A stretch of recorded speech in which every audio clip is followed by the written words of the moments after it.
Can you believe we are into season 6 of this thing, this podcast, this steam room? Can you believe it, Chuckster? I cannot believe it. I didn't know if we'd get through one season. Listen, I told you, Ernie, I tell you this every year. I thought this was the stupidest idea ever to do a podcast until I did it with you. And man, it is so exciting. And today, gonna be our biggest show ever. I mean, when you have the second gentleman of the United States of America joining you as the first guest of season 6 That's a week awesome. before the election. You cannot beat it. That's big. That is humongous. I cannot wait. We're not going to start there. We're going to build toward that because we're going to start the way we always do. Number one, by thanking all you loyal steamers for tuning in. Starve.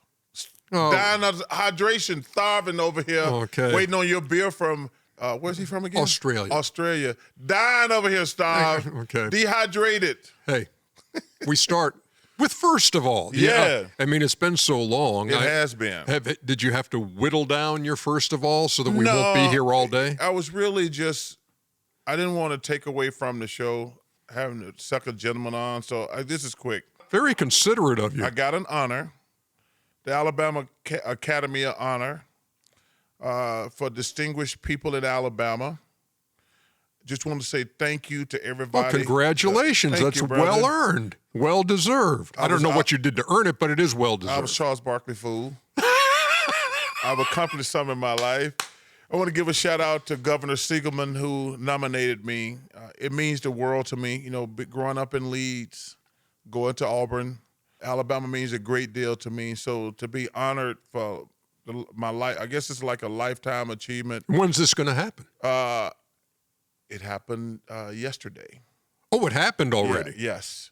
So I just want to thank everybody. It's one of the greatest honors of my life. Well, congratulations, Chuckster. And I really appreciate it. So Governor Siegelman, thank you from the bottom of my heart.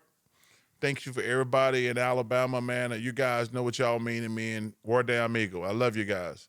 Okay, you know, we had a couple deaths, man, that really shook me. One shook me up a lot. You know, we play sports, but that's not who you are.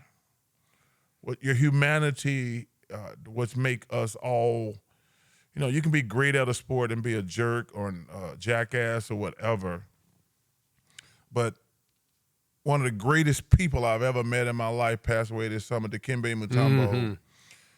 And man, I've never met, obviously he was a heck of a basketball player, a great basketball player, but one of the great human beings I've ever met in my life. And the world is a lesser place because Dikembe is not here. Man, and you told me, you went to his ceremony, you're like, President Clinton spoke. Yeah. I'm like, wait, a president? You know you made a mark on the world when a president speaks at your funeral. Yeah, there were so many. You say Masai Ujiri? NBA folks, and Bill Clinton spoke, Adam Silver spoke, Alonzo Mourning spoke. Masai Ujiri was, I mean, Chuckster, we've heard a lot of eulogies. It was like, here was this man from Africa, like he was speaking to the continent, saying, you know, when we have someone like Dikembe, who carries himself the way he does and accomplishes what he does, and we all walk a little taller, don't we? And then you're riveted to this speech, and then he talks about the day that he met Nelson Mandela when he was at Mutombo's side. Yeah. And then finishes by saying, for him, he said, Mutombo, and it was just amazing. He says, Mutombo was my Mandela. Wow. And the hush that fell over this church was amazing. And then he stepped back and saluted and walked off. It was one of the most powerful moments I've experienced ever in any circumstance, in any setting. But it was It was, and there was not one thing about Dikembe that was left unsaid that day. Yeah. It was perfect. My favorite Mutombo story is I used to take a bunch of players to Japan to play basketball. I took about probably 20 guys, and we'd go over there for like a week, and I paid them really good money. We played like 2 exhibition games, and we just had a great week, and the people in Japan were amazing. And he was telling this story. He was supposed to get married, and he told the girl, you have to sign a prenup. She said, I'm not signing a prenup. It's like 3 months out for the wedding. He says, it's getting serious time. It's getting serious time. Like 2 months out, you need to sign a prenup. She's like, I'm not signing the prenup. A month before the wedding, I need you to sign a prenup. She won't sign the prenup. Day of the wedding, he walks in and says, you got to sign this prenup. She says, no. And he gets Patrick Ewing and Alonzo Mourning, and they go to Vegas and party for the weekend because she wouldn't sign the prenup. And guess what he says, Ernie? He says, you know the worst thing about it, Charlie? They ate my cake. And I was like, are you serious? He says, you wasn't upset about not getting married? He says, no, she wouldn't sign the prenup, but they ate my cake. And he did that laugh that he does. Oh, yeah. And, we're going to miss him in the NBA, man, because, we lost Bill Walton. We lost Jerry West. We lost, I can't think of his name. I apologize. Aaron Gordon's brother, because we are a family in the NBA. Aaron Gordon's brother. Drew, thank you. I think he was like 30 years old, man. It's crazy. And, the hockey world lost the Goudreau brothers. I live in Philly during the summer, and they were over in South Jersey, and man, that hurt me to see those 2 young kids get. I'm a big hockey fan. yeah. And man, that just hurt to see those young kids. It's so freaking tragic. Yes. But anytime we lose somebody, I want to acknowledge it. And this guy I never met, but he's one of my favorite actors of all time, James Earl Jones. And I never got to meet him. And he's one of the greatest to ever do it. And, people talk about Darth Vader and things like that, but he did a lot of other great stuff, Broadway plays. But one of the greatest. Field of Dreams. Field of Dreams. I think Fences was, to me, one of the greatest. The scene where he talks about his son, talking about he don't like him. He says, what make you think I have to like you? I put food on your table. You stay in my house. I take care of you. I don't have to like you. It's one of the most powerful scenes because you understand it as a father, because one of the reasons a lot of these kids suck out here, their parents want them to like them. Our job is not for our kids to like us. It's to take care of them and get them ready for the world. But some of these parents out here, the reason they suck and the kids suck, is because they're out here trying to be friends with them and trying to teach them how to be grown folks. So shout out to the late, great James Earl Jones. That's it. But I want to finish up on this first of all. Man, you got to vote. I want to be serious here for a subject because there's a lot of noise out here right now. A lot of noise. Vote for who you want to. It's your vote, your personal choice. Nobody can tell you who to vote for. If you vote for somebody, nobody had a right to call you racist. Nobody has to tell you have to vote for a certain person. You vote for who you want to, but you have to vote. That's what makes this country great. I don't know what's going to happen next week. Nobody does. Obviously, I think most people know who I'm voting for, or we wouldn't be doing the show. But I hope it's peaceful. I hope we respect each other. We're not enemies. We are not enemies. Politicians want us to be enemies. They want to divide and conquer us. But we have way more in common than we have dislike. And I hope everybody treats everybody to vote with respect and dignity. And whoever you vote for, it's your vote. Nobody can tell you who to vote for. Well said, young man. With a week to go before the election. Can we hurry up and get to the guests? You're the one who's doing all the talking. I had to do my first of all. I know. But don't ask everybody else to hurry up when you've got a filibuster going on. A filibuster. Look at the big brain on Brad. The second gentleman of the United States. Because we got Doug on today. It is coming up next.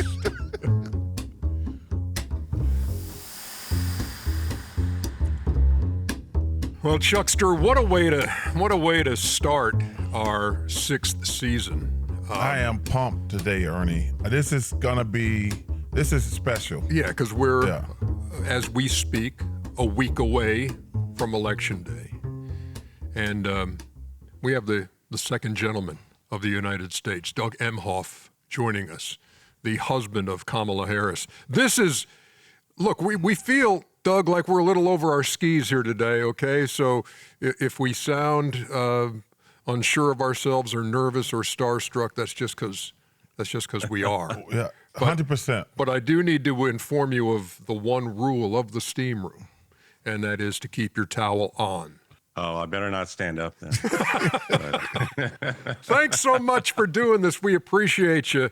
How you feeling? What's going through your mind 1 week before Election Day? It's been a whirlwind, guys. I mean, I think I saw you right in the before times.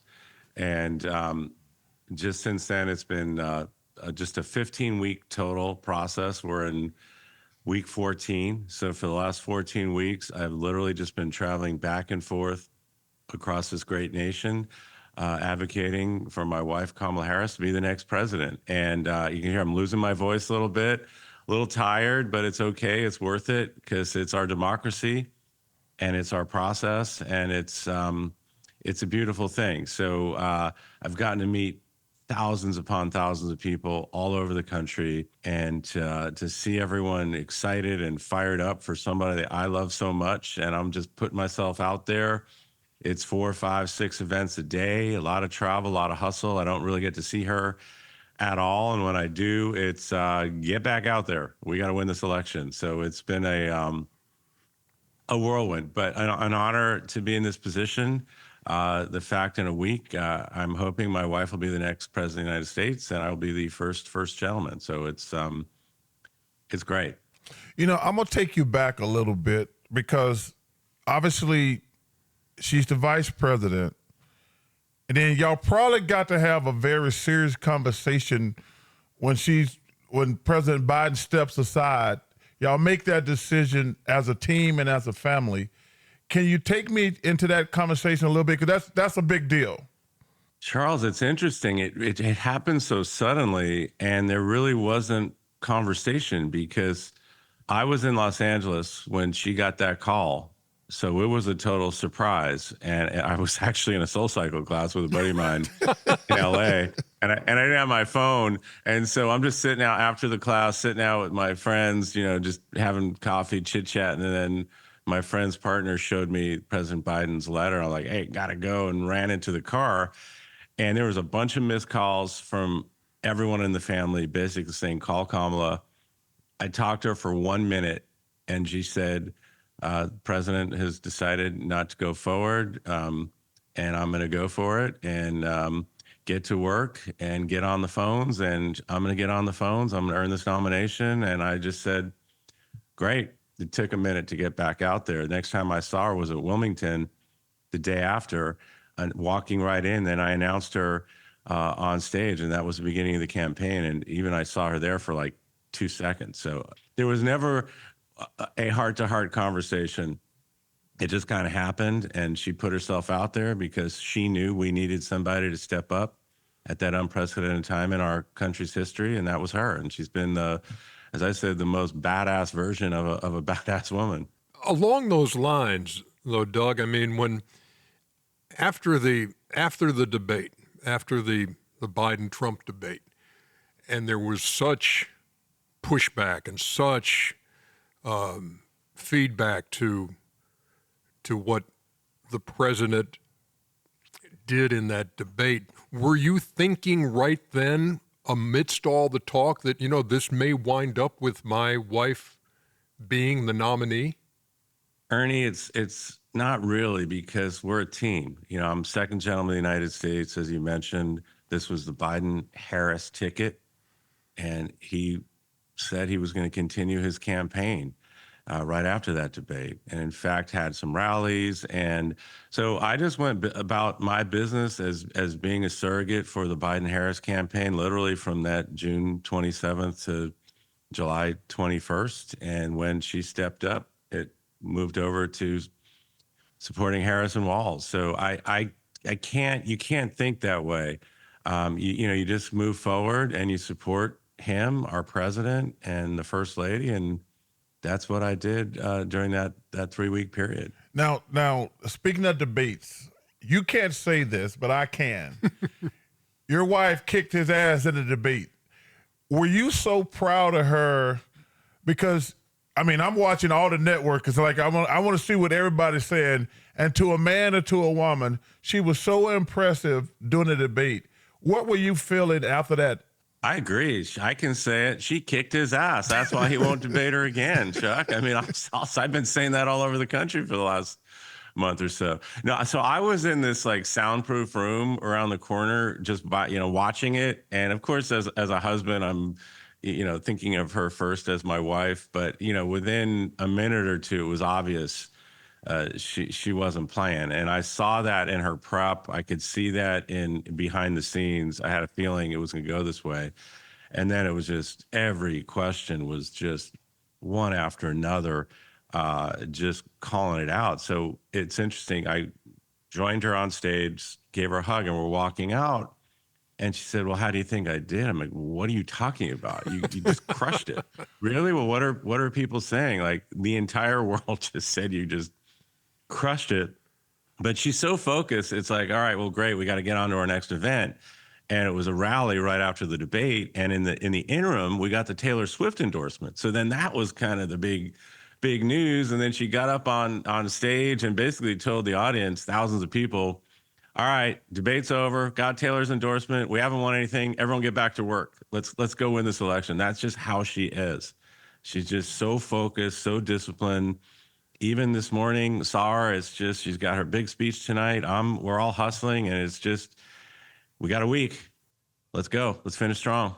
That's how she is. Number one, I would be glad when this next week is over because I could go the rest of my life without seeing another commercial or sign in the yard. You know, the number one issue that they're attacking your wife on, the vice president, is immigration. I find the immigration thing interesting because they had a bipartisan bill they wanted to pass, but President Trump told the guys not to sign it because he wanted it to be the number one issue during the election. But it's a fair criticism that we do have an immigration problem, even though he blocked the bipartisan legislation. What's the number one thing we need to do about your wife when she's the president, hopefully? What's the number one thing we got to do about immigration? So taking a step back, of the two of them, she's the only one who's actually done something about the border and immigration. When she was Attorney General of California, she's the one who took on transnational gangs and beat them, stopping the flow of fentanyl, stopping the flow of human trafficking. I mean, she's done this work. And you're right, President Trump killed a bill that was a tough bill supported by very conservative members of Congress. And Trump called his buddies and said, kill it, because he'd rather run on a problem than a solution. And so she will sign that bill as soon as she's president, so we can have more agents at the border. We need to use technology more. She's talked about this because that works. And we also need to have a pathway for citizenship that's orderly and that's rational, that will work. And so she's going to do all that. She's talked about it. She gave a big speech on this in Phoenix a couple of weeks ago. She's got a plan for it. It's like a lot of things about her. They've just been lying on her for 3-4 years. And I tell people, just do the research. Go and actually look at her record and look at Trump's record. And, there's no choice for when you actually look at the record. She's the clear choice to be the next president. I know you've kind of detailed how busy your days are and how You're going everywhere, and have you allowed yourself to think ahead to next Tuesday night or Wednesday night or Thursday night or whenever we know, and thought about that reality and what it will mean to you and your wife? Ernie, she won't let me. I mean, she's so focused, so disciplined, even from day one when it was just all Kamala all the time, and it kind of has been. And she just will not let any of us get distracted on any of that. And anytime you talk about anything else than what do we need to do over these next X amount of days to win this election, that's it. She will literally grab my head and put it back down and have that conversation. So, Ernie, when we do get the call, hopefully it'll be sooner than later next week, then I can start thinking about, this role and what I would do to support her again as a husband. That's my first job, is to be there as a good husband, and then do what I can to help her as president and the administration. Yeah, you've referred to yourself as a wife guy. What's that? And you've been referred to as a wife guy, but you've embraced that. Define a wife guy for me. Well, I just think in any good relationship, it's, being there for each other, listening more than you talk, and really understanding what she needs and trying to be there for her. But it's a marriage of equals. So, I think you both know I was a entertainment lawyer for a long time. I did very well. I loved it. I miss it. I struggled a little bit at the beginning of the Biden-Harris term, wondering what I would do. And her way of supporting me was, hey, you're the first guy. There's issues such as gender equity and centered around sports, which I've done a lot of work on, as you both know. I'm the first Jewish person ever in this role. So she encouraged me to go out there and fight hate and anti-Semitism. So it's a marriage of equals. It's an equal partnership, but I think it should be natural. It shouldn't be out of the ordinary for a husband to love his wife and to support her and to do it happily and publicly. And that's what I try to do each and every day. One of my pet peeves. And he has many. I don't have many. Yeah, one. This is my main one, though. I've been watching you guys a long time. No, that's right. One of my pet peeves is when I go shopping, I just want to grab my deodorant, I want to grab my toothpaste, and get out of the store in 5 minutes. But now everything's locked up. What are we going to do about crime? Because, we got people looting stores, or when they go in stores, they can steal X amount. What are we going to do about that? Well, you got to elect Kamala Harris. I mean, she spent 20 years as a frontline prosecutor, putting away the worst of the worst. She was elected district attorney in San Francisco, elected attorney general. So again, of the two of them, there's only one of them who spent many, many years in law enforcement and being smart on crime and figuring out ways to reduce violent crime, reduce nonviolent crime, and give a pathway for nonviolent criminals back into being productive members of society. Crime statistics actually are down. And they will continue to go down with her as president. But this is something that she spent a whole career on before she was in the Senate and vice president. And she can bring that expertise to reducing crime, violent crime or otherwise, as president.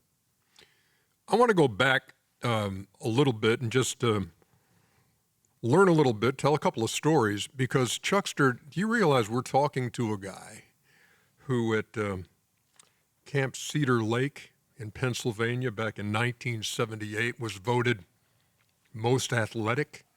Wow. At that camp at the age of 13. Is that in the Poconos? Well, let's ask, where is Camp Cedar Lake? So it's in Milford, Pennsylvania. It's that area where I think New Jersey, Pennsylvania, and Delaware all kind of meet up. So it was, I went there 4 or 5 years. It was like paradise. It was just running around, playing sports. going in. They had a lake, not a pool. So if you wanted to swim, it was old school. You had to literally jump in a lake, and Off it the was pier, dark and yeah. cold, and you had to learn how to row a boat, sail a little sailboat, and all those things. And I just took advantage of that every year, and love to play sports. And What were you best at? so I was probably baseball, tennis, soccer were my top three, even back in those days, if I remember playing there. But I played everything growing up, but I would say I was probably the best at tennis and baseball. I want to talk on your Jewish heritage. Two of my favorite people are Jewish. My son-in-law and the head coach at Auburn, Bruce Pearl. And they're really struggling a lot with the whole Israeli situation and anti-Semitism that's running rampant in this country. What are we going to do to address that anti-Semitism in this country? I'm not going to get into the Middle East stuff because it's a little above my pay grade. But what are we going to do about the anti-Semitism that's running rampant in this country right now? Yeah, so this is something that with the vice president's, push, this is something that I have spent a lot of work on with her. And even before October 7th, which caused a crisis of anti-Semitism in this country and around the world, I, along with many in the administration, put forth a national strategy to counter anti-Semitism. So this came out of the White House, Biden-Harris White House. It's the first ever. And it's basically a plan that, one, promotes education on the Holocaust, who Jews are, what anti-Semitism is. Two, safety and security, whether it's at the synagogue, in the market, at the university, at the school. And three, which is a massive problem, fighting misinformation and disinformation online. And then four, how do we bring everyone back together, Jews and non-Jews, so we can all fight hate together? And again, this is work that I've been doing with the vice president's push. I gave a big speech on this last night in Pittsburgh, talking about anti-Semitism and how vice president will fight that as president, how I will continue to fight that, how it's in her heart, it's in her gut, it's in her kishkas, as we say. She didn't just come to this because she's married to me. This is who I married. Her support of Israel, her support of the Jewish people has always been there and will continue as president. Brooklyn born, and that, of course, the former home of the Dodgers before they moved to L.A. You moved to L.A. when you were a teenager, when you're 17. I know you love the Dodgers. How have you avoided just sitting there with this big old grin on your face the whole time now that your Dodgers are up 3-0 on the Yanks? Well, I'll take last night, for example. I was a guest of the Pittsburgh Steelers, watching them thump the New York Giants, and I had the Dodger game on in the corner, watching that. Watching Freddie Freeman do his thing again. Yeah. So basically, if I can have my phone even during an event and look down, I could keep up with my Dodgers, who look.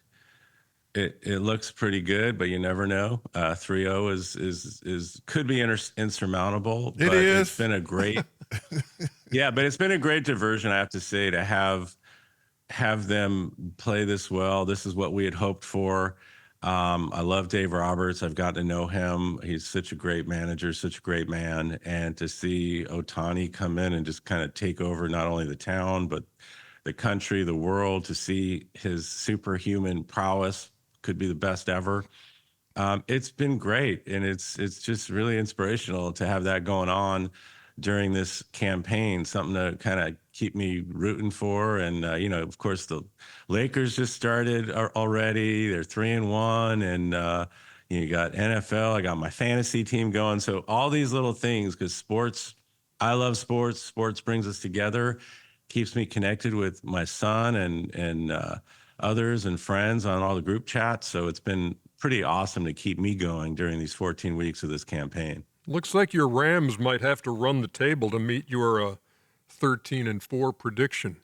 They got all the players back now. Well, it's funny. I went on Rich Eisen's show a day or two ago, and I'd made that prediction on Rich's show a few months ago. And he's like, well, you got to run the table, but they're looking better, and we got our players back. We got our receivers back. They're going to keep Cooper, and Puka's back. So I mean, they look great. And it's close in that division. Everyone's 4-4. They're 3-4. So I'm looking for a late run like they had last year. I think last year's similar. They started slow and they wound up having a decent season. My last question would be: I always ask our famous guests this: are you the king of the barbecue grill on the weekend, and nobody can touch your grill? Completely. That is my domain. I've let Cole, my son, in, and a few select others, but no, that's my thing. I also control the music out there. I control the beverages out there. I control the vibe back there. Yeah, absolutely. And I don't quite get to do it as much anymore over these last couple of years, but if we can get home to LA once in a while, which we haven't been lately, I definitely am out there.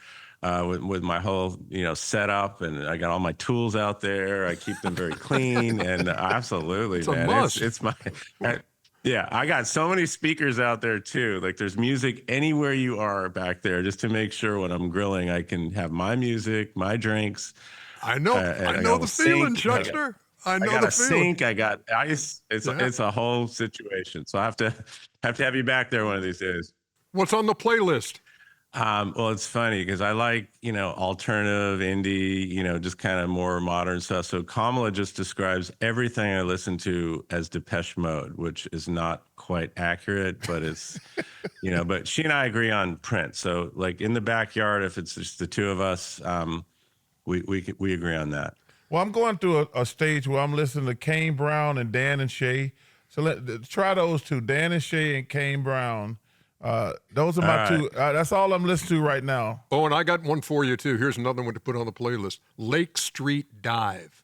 Lake Street Dive. They were just on... I'm getting some thumbs up from my staff is right behind you, Ernie. I've got 2 thumbs up. All right, we're gonna check that out. Oh, no, you didn't get Lake Street Dive, man. You will love that. It's perfect for that setting. You didn't get no thumbs up for Kane Brown and Dan and Shay? Come on now. Come on, you've been in that phase for the last 3 years. I got 1 thumbs up. Okay, I got 1 big thumbs up. You got to get a better staff around you then. Oh, another one. Another good one. Great. Here, let's see if you get thumbs up on this. Noah Khan.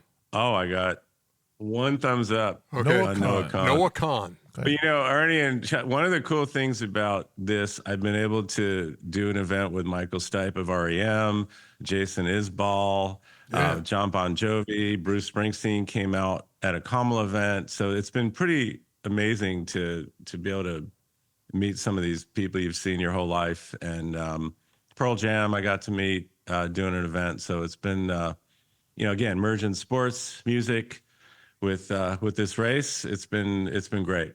Let's kind of close this way if we can, because Chuck and I have talked about this a lot, and I know you're very much on board with just what sports is. I know you talked about, the World Series going on at this busiest time of your life and what a great diversion that was. I've always considered what we do to be an escape, to be like, look, take a break from the real world, watch us clown each other on our show, or sit down and watch a game. And if that can take you away from it, then sports has done its job. 100%. Yeah, I couldn't agree more. And even in my whole tenure as second gentleman before the election, I have really tried to focus on things that bring us together, because we have so much more in common than what divides us. And when you actually sit down at a sports game or a concert or at a bar or a restaurant, you actually talk to someone and you kind of start going down a list of where you're at on things. And for the most part, we're pretty much together on a lot of things. We're not as divided as it would appear.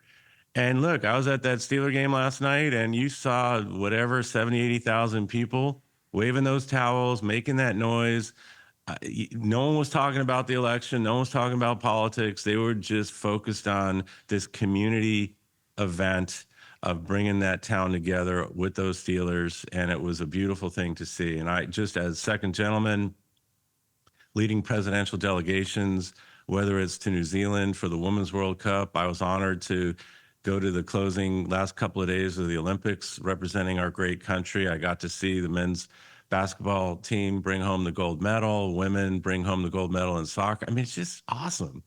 We're not talking about politics. We're talking about our country. We're talking about how proud we are of these athletes to bring it home for all of us. So that's what I am optimistic, like Kamala is, for the future, because I think we do want to move forward. We want to move forward together. That's why you're seeing all kinds of people support her, not just Democrats. You're seeing prominent Republicans, moderates get behind her, because we just want to be done with chaos, and we just want to, bring our country together and move forward. That's what it's all about. And sports is a way to do that.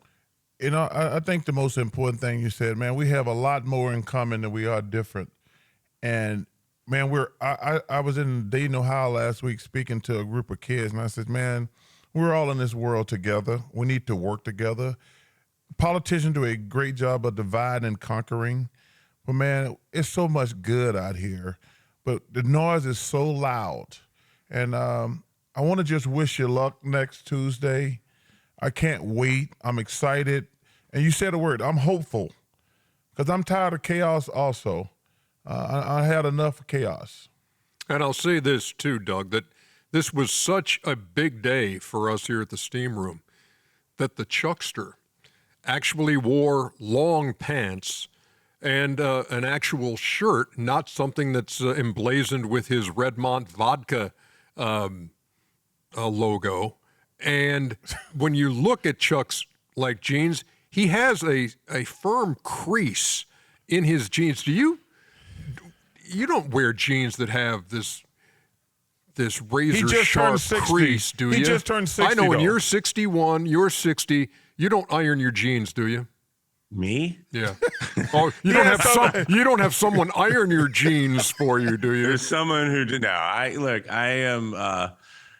You know what? I got a couple of old school jeans that I wear once in a while. But right now I'm in campaign mode. So I've got, this, they call it this neat casual look of blacks. And it comes on my schedule. It's elevated neat casual. I'm like, what does that mean? And it's this is what it means. This kind of blazer and the shirt. I got the nice, blue khakis and my sports sneakers. So it's kind of my thing right now. But no, Chuck looks great. Yeah, I like that whole look. And look, once you hit 60, doesn't mean you got to stop trying to style out a little bit. We were so excited to have you on the podcast. So I leave the house, and I'm in shorts, and I got a vodka, and I got short sleeve shirt on. He's got a vodka company. He didn't have a vodka in his hand when he was coming to work. But I'm walking. I was like, but no, I'm walking to the elevator, and I'm saying to myself, you cannot dress like a damn idiot with somebody this important coming on the podcast. And I walked back in the house and put on long pants and a light shirt. But I did. You were so important, and we're so excited to have you on, and we appreciate you. I know you got a lot going on. Thank you for taking the time, and we appreciate it. Thank you both. It's so great to see you together, and thanks for having me on. And I couldn't agree with what you were saying more, Chuck. It's no more chaos. No, let's all come together as a country, and let's just all move forward together, because we do have so much more in common. Amen Let's to get that. this done. Doug Emhoff, thank you so much. I'll see you on the other side. Yes, sir. Chuck and Ernie in the Steam Room. Come and join us in the Steam Room. Chuck and Ernie in the Steam Room. Leave your towel on in the Steam Room. Chuck and Ernie in the Steam Room. Chuck and Ernie in the Steam Room. Leave your towel on in the Steam Room. Just kind of hit me that I told the second gentleman to leave his towel on in the steam room, is he just like any other guest? It's but he took it well. I wish the Secret Service had shot you right on the spot. That would have been great TV too.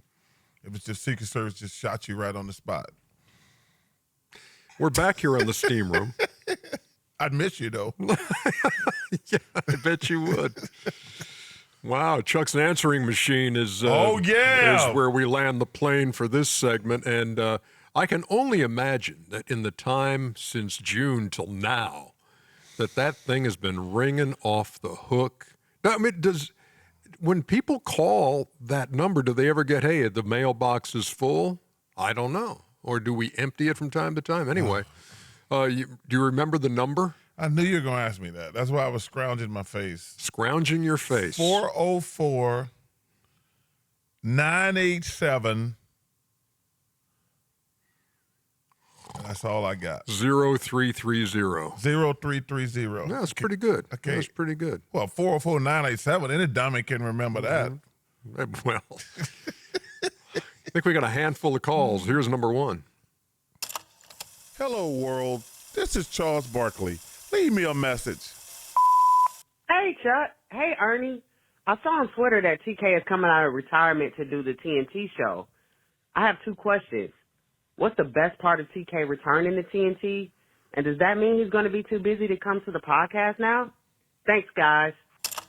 Whoa. Could be. I mean, you didn't see him on this first episode, did we? You did not. Number one, we are excited to have TK back. Yes, we because all the other guys, my man Keith, good luck in Phoenix. Yeah. Keith Robinson. Jeremy Levin. Jeremy. But Keith left us to go to run the Phoenix Suns television stuff. He's going to do great out there. Without question. He's going to love it out there. But glad to have TK back. TK is a legend. One of the original visionaries of the show. And now back for this old words you always thought about him. Legendary longtime producer who's too busy to do the podcast. Now that he's got a job again, it's like, you can't ask me to be on a podcast. He's big timing us. So yeah, he is. He's big timing us, young lady. So he's not here. Yep. Next call. Hey, Chuck and Ernie. My name is JoJo Kavanaugh. I'm currently a senior studying sports production journalism at Auburn University. While I am a member of the Auburn family with Chuck, I also am a member of the TNT family. I interned this past summer in Atlanta as the Charles Barkley Talent Relations intern. But I never got the chance to meet Chuck. I even had your producer Kat FaceTime you, but you didn't pick up the phone. Regardless, it was an honor to be your intern this summer, and I hope to meet you one day in the future. You maybe even could be a guest on the Auburn Basketball podcast that I host called Straight Out the Jungle. Which finally brings me to my question. What do you think of Auburn basketball this season, considering they have one of the hardest schedules in all of college basketball? Thanks, guys. And War Eagle. Isn't it too bad that here she was doing her internship, which is something that you make happen. Yeah. And then she never got a chance to meet you. Yeah, that's one of the cool things that TNT started doing for me. It's been a while now. I get an Auburn intern every year. It's pretty special. Means a lot to me. Thank you, TNT. I'm excited about the season. I'd be happy to come on your podcast at some point. We will definitely meet. I'll talk to somebody around here and make sure. She said Cap. I'll make sure Cap get us in touch. I will FaceTime sometime. But I'll be happy to be on your podcast. I don't mind them having a tough schedule because I think it only makes you better. I know we're going to Duke. First time since my freshman year in 1981. Really? Wow. Yeah, first time since 1981. Auburn's playing Duke at Cameron. I'm going to try to make that game, actually, because I think it'd be fun to go back to Cameron. It wasn't like it was the last 30-some years when Coach K was there, and John Shire's doing a good job. Wouldn't mind seeing Cooper Flagg play in person, but I'm excited about Auburn basketball. Our coach, Bruce Pearl, is amazing. His son, Steve, and a great coaching staff, and we'll be ready. Next. Hey, Chuck. So, I'm Jewish, right? We're about to go to a Yom Kippur service that is about to be boring. I need you to call me back and think of a emergency to where I can get out of it. Okay, thanks. You are certainly not going to be party to that. I would hope. Yo, man, you can't be skipping festivities. A Yom Kippur service, the Day of Atonement, and here's this youngster saying, "Chuck, give me a call and get me out of this." First of all, you definitely need to go to get atoned. You need to go, man. You too young to be. First of all, you ain't got nothing to atone for, probably. You got to go. Like my boy Howard Eskin, he needs some atonement. He needs because he's a heathen. You know what I could almost picture? It's like the tones were so hushed on that. It was like he had the phone. He's like, Chuck, I got to go to this thing. You need to call me. Get me out of this with some emergency. No, man, you go to that. Don't be blowing that off. And don't be making the Chuckster out to be the bad guy. Yeah, I know. Like, how am I going to get out of this? Oh, I got the answer. Charles Charles Barkley would get me out of it. I love it. Next. Hey guys, Stav from Down Under, original loyal steamer. I hope you enjoyed your time off. So Ernie, I did my Good for the Soul homework assignment over the break and reached out to my two most inspirational high school coaches I had growing up who fostered my deep love of basketball. So shout out Mr. Corcoran. One thing caught my attention in particular on the last episode of season 5.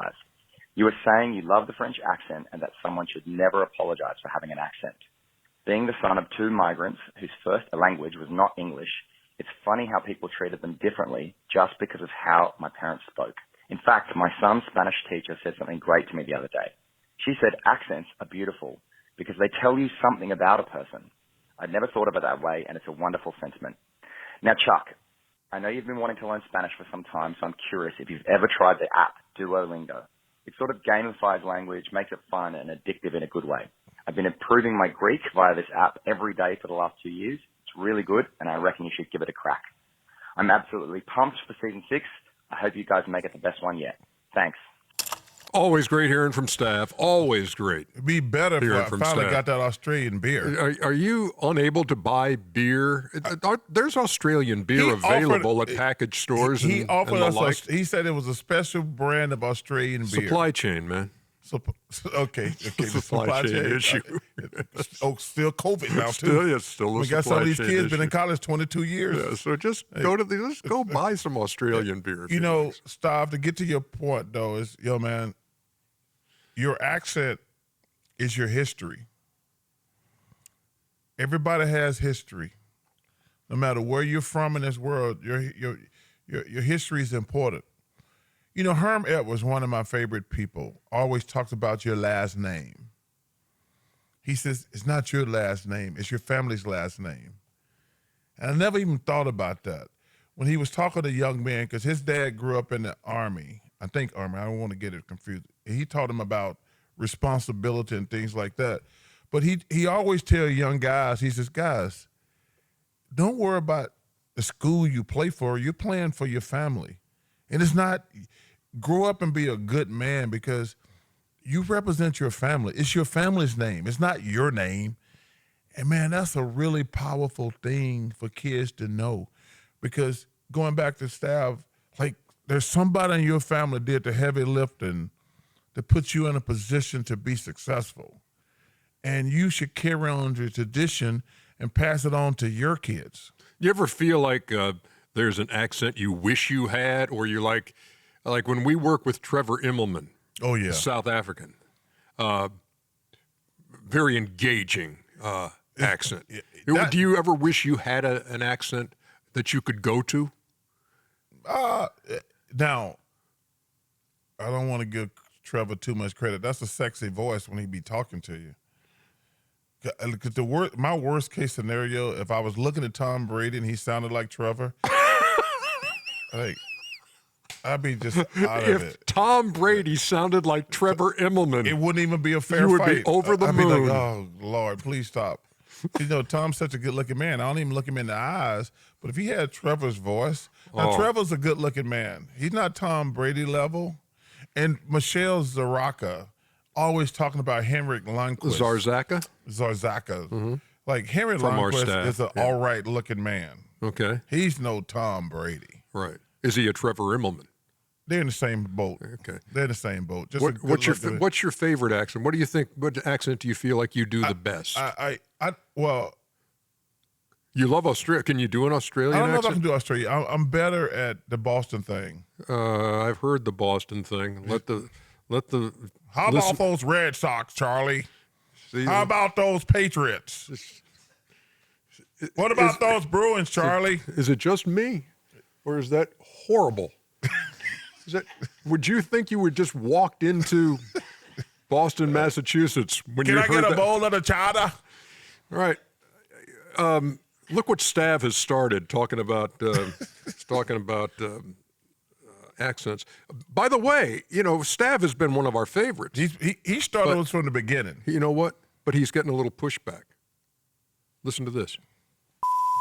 Charles and Ernie, greetings to the absolute best podcast ever made in the world. I don't have a question, just a statement. Staff from Australia, we are tired of hearing him being called the original.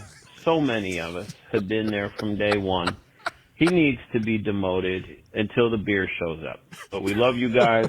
We like him. Take good care. Look forward to hearing you again soon. Bye-bye. That is so awesome. Hey, my man. He didn't even say his name. I know, because he doesn't want any credit for being an original. He just said, hey man, we just appreciate stop calling Stav the original. But you know what? Stav's the original international. Yes. Well, no, we got my man from Gladiator. But Stav was first. He Stav was, like but the episode guy one. from Gladiator called in. Yeah. My two favorites, the lady who had gotten fired during COVID, who took a walk every day and said, just thanking us for clearing her mind. She had gotten fired during COVID or laid off. And then there was a soldier who called us and said he had PTSD. And it's like, and there was a lady, I want to say she was in Dallas, Texas. But the calls mean a great deal because I have told you guys, when we first started doing this podcast, I thought it was the stupidest thing ever. And now, after 6 years, I was like, no, this is actually one of the coolest things I've ever did because we want to make it fun. We don't want to be overly serious. We're always going to try to make it fun. The thing we love to do, we can put a smile on your face, make you laugh, make you think, whatever. But we like to leave you with something that's good for the soul. And whoever came up with this idea, that was good. That was a very good idea. DJ is good for the soul. I think that would be a great way to end the show. Love that idea. Good idea, Ernie. A toast to my big brother George, the richest man in town. So good for the soul. My friends Brent Peace and his brother Kyle. Brent Peace, who is that? I know that name for some reason. Maybe you did. Yeah, I would think maybe you did. I don't know. He and his brother at the Ironman Triathlon in Kona. Is that 13 hours? 13 hours, 47 minutes, 34 seconds, as you see. And they have been doing this, competing together. This is the second time they've done Kona. This is a 2.5 mile swim, Chuckster, about 120 on the bike, and then run a marathon. Oh my goodness! And he took his brother on that. Yep, and they've been doing this. It's unbelievable. He's Brent's mid 40s. Kyle is about 40 years old. Check out the Kyle Peace Foundation, but their determination and their relationship is unbelievable. I had lunch with these guys over near Lenox about a month ago. We were talking about what was coming up when they were going to Kona, and I just can't. Do they live here? Yeah, I can't see enough of it, man. They do live here? Yeah, they live here. Wow. And it's so Brent and Kyle Peace, what you guys did in Kona. Why don't we have them on the podcast? We can do that. We can do that. We could have them on the podcast even if they didn't live in Atlanta. No, I mean that, but I would love to have them on the podcast because what's the name Consider it done. What's the name of their charity? Kyle Peace Foundation, PEASE. But let's do it. I'd love to have them on. They're great. I would love that. They Anytime really we get a great charity, man, because, man, after speaking with the second gentleman, and we talk all the time, man, I'm tired of noise and chaos. Mm-hmm. I am tired of I'm making a conscious effort. I'm working with Victoria, who kind of runs all the social media stuff for me. We're not going to do any BS this year. I'm learning to do this thing where you flick through stuff on Instagram. And there's so much, I love when I see the soldiers sneak up on relatives. Like, that's probably my favorite thing. I mean, it's a lot of... Still, for me too. It's a lot of idiots, fools, and jackasses on the internet. I mean, most of them, most people. But man, I'm gonna start using my Instagram to I'm gonna steal positivity, Chuckster. man. Yeah, because I'm tired of chaos. and that's what this was too. I shared this the other day, and it was like, look, because I talked about them after I had lunch with them. It was like, these guys are amazing, and they're going to be going to Kona. And then the other night, I get this text from Brent, and with just this piece of video, and so they had done it 13 plus hours, and right there with his brother who has cerebral palsy. Swim? You swim 2.5 miles. Oof. You bike about 100, 115, 120, and then you run a marathon, 26.2. That's amazing. It is. That's flat out amazing. You know what else it is? What's that? It's good for the Good soul. for the soul. And that's episode number 1, season 6 of the Steam Room. We back. Memorable for us. We are back. Want to thank the second gentleman for being on this podcast, the Steam Room. How about that action? That was pretty cool, man. Yes, sir. We'll see you next time. I put on clothes for that man. You mean pants and a shirt? Those are called clothes. It's not like you don't have clothes on for other episodes. He'd come back next week if I didn't have clothes on.